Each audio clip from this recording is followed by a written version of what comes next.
Bonjour William. Bonjour Stéphane.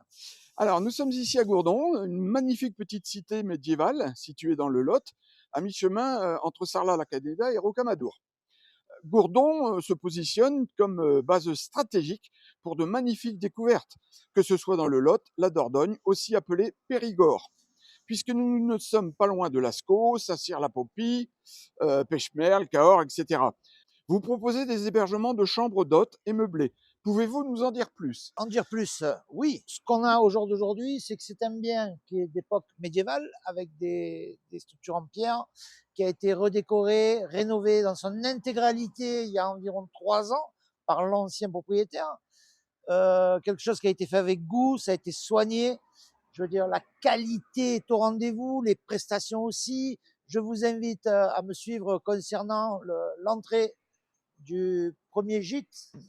Donc ici, nous avons donc l'entrée bâtiment 1, qui est l'entrée d'un ensemble de 3 chambres d'hôtes plus 2 logements meublés que l'on met à disposition aux clients. Tous les logements sont équipés avec douche à l'italienne, la Wi-Fi, la télé, climatisée, chauffée, écologique, en inverter, pompe à chaleur.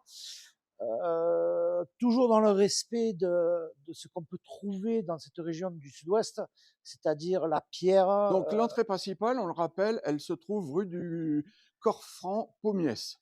D'accord? On va se diriger maintenant vers le deuxième bâtiment, puisqu'en fait, il y a une petite rue qui sépare les deux bâtiments.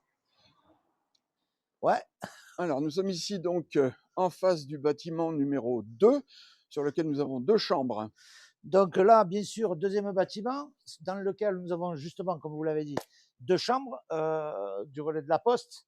Pareil, même standing, même prestation. Bâtiment plus récent, qui se tient bien d'ailleurs, et qui apporte toutes les prestations, qui est très bien situé en plein centre-ville de Gourdon, sur le tour de ville historique, avec le parking du marché juste en face, qui permet d'avoir un stationnement permanent de proximité.